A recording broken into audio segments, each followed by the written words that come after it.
My dear fellow young citizens, beloved countrymen, with a firm conviction I declare to all the world that I am proud to be a Filipino.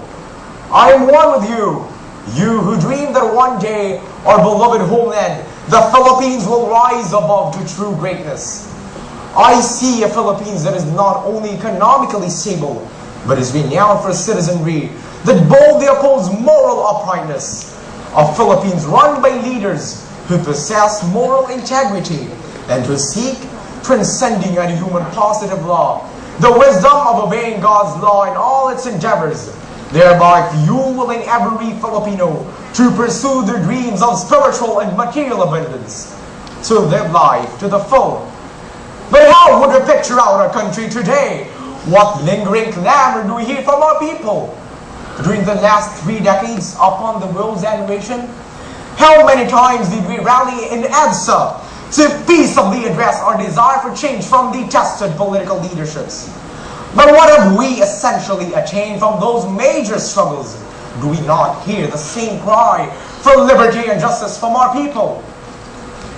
Yes, there has been change, but it has seemed to be more of a change for the worse, not for a better Philippines. Dear countrymen, we have so much longed for change. We have been extricating ourselves from the vicious cycle of poverty brought about by selfishness and moral deterioration. David Alton Trueblood, an educator, philosopher, and theologian, rightly said, "The greatest problems of our time are not technological, for these we handle fairly well. They're not even political or economic, because the difficulties in these areas, glaring as they may be, are largely derivative. The greatest problems are moral and spiritual, and unless we can make some progress in these realms, we may not even survive. This is how advanced cultures have declined in the past." True, we have attained territorial integrity amidst foreign dominations. But how come most Filipinos are still landless?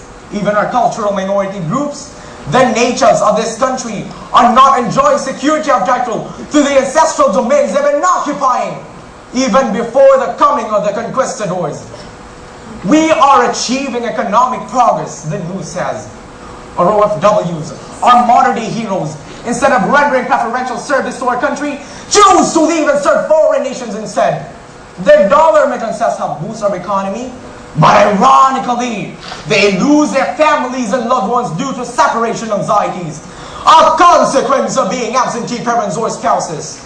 This phenomenon gives rise to a generation that finds it hard to abide by the highest moral and spiritual ideals. Our time-honored values of love of God, country, and the integrity of their family, are they fading away?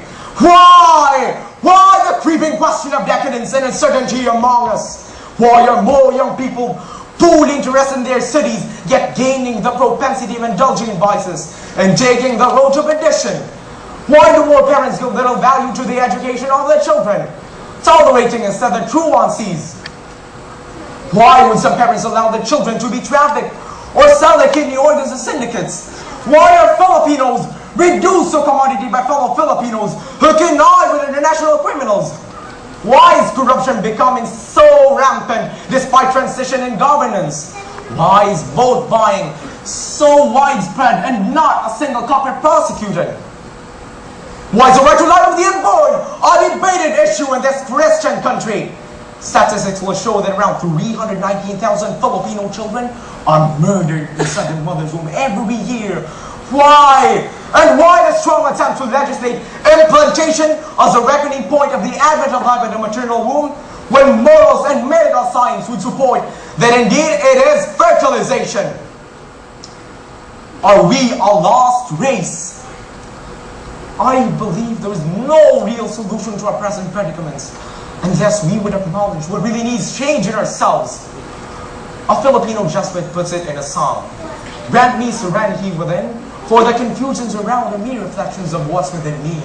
True enough, our confusions reflect the condition of each and every Filipino heart and the state of our society. My dear countrymen, there could never be a renewed Filipino people unless we decide to undergo a moral and spiritual overhaul to achieve a genuine transformation. Thus, Becoming a new Filipino does not mean losing our identity as a nation. It should not mean subservience, where we will devour every policy dictated by global allies. No! We do not have to give up those core values that make us proud of our unique Filipino faith and ancestry. We need to believe in the goodness, ideals, and noble principles that knit the inner fibers of our core being, our very Filipino heart. Finally, my dear countrymen, let us be convinced that the change we aspire for has to begin from within each of us. For we cannot give what we do not have. We cannot be the best of what we want to be.